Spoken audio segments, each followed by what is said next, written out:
Assalamualaikum warahmatullahi wabarakatuh. Segala puji bagi Allah Subhanahu wa Ta'ala yang telah memberikan kita nikmat iman, Islam, serta kesehatan. Salawat serta salam selalu tercurah kepada Nabi Muhammad SAW beserta keluarga, sahabat, dan para pengikutnya hingga akhir zaman. Teman-teman yang dirahmati Allah, kali ini kita akan membahas tentang komunikasi dalam dakwah. Sebagai seorang dai, tugas kita itu bukan hanya untuk sekedar menyampaikan pesan, tetapi memastikan pesan tersebut dapat diterima, dipahami, dan dapat mempengaruhi hati orang yang mendengar. Disinilah komunikasi berperan penting sebagai jembatan untuk menghubungkan kebenaran dengan hati manusia.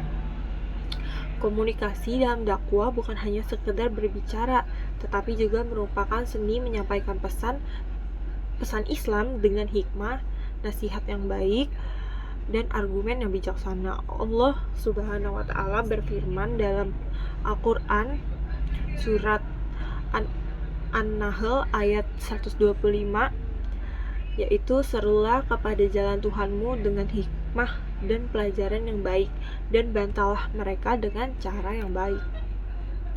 Dari ayat ini kita dapat memahami komunikasi dalam dakwah harus bersifat lembut,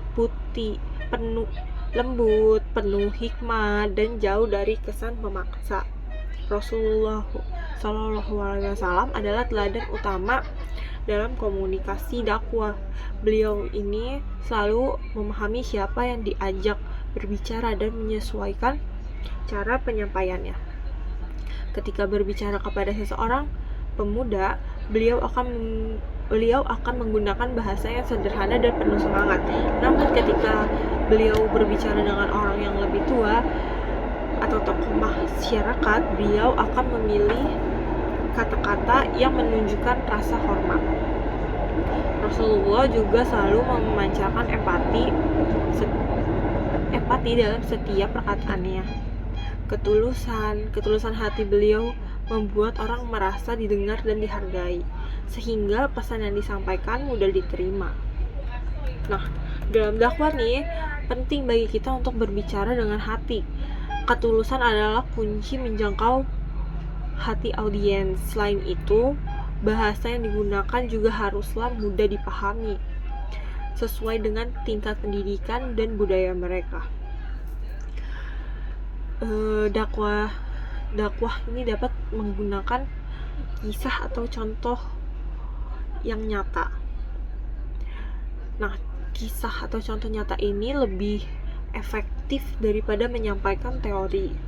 Kisah-kisah penuh hikmah dari Rasulullah SAW dan para sahabat adalah sumber inspirasi yang tidak hanya memperjelas pesan, tetapi juga meninggalkan kesan yang sangat mendalam. Namun, tantangan komunikasi dakwah di era modern ini tidaklah ringan. Dengan berkembangnya media sosial dan teknologi, pola komunikasi berubah menjadi lebih cepat. Namun, sering kehilangan sentuhan personal. Di sisi lain, audiens dakwah ini semakin beragam, baik dari segi budaya, bahasa, maupun nilai-nilai yang mereka anut. Nah, dalam menghadapi tantangan ini, seorang dai itu perlu terus belajar dan beradaptasi tanpa meninggalkan prinsip dasar dakwah, yakni hikmah dan kasih sayang. Pada akhirnya, komunikasi dalam dakwah bukan hanya soal menyampaikan, tetapi juga pesan dapat menyentuh hati, terus membangun koneksi, dan mengajak manusia menuju jalan Allah Subhanahu wa Ta'ala. Nah, teman-teman, mari kita berusaha menjadi dai yang tidak hanya sekedar mahir berbicara, tetapi juga dapat memahami dan merasakan apa yang dirasakan audiens kita. Semoga Allah Subhanahu wa Ta'ala mempermudah kita dalam menyampaikan kebaikan dan menjadikan kita pribadi yang mampu membawa manfaat bagi sesama.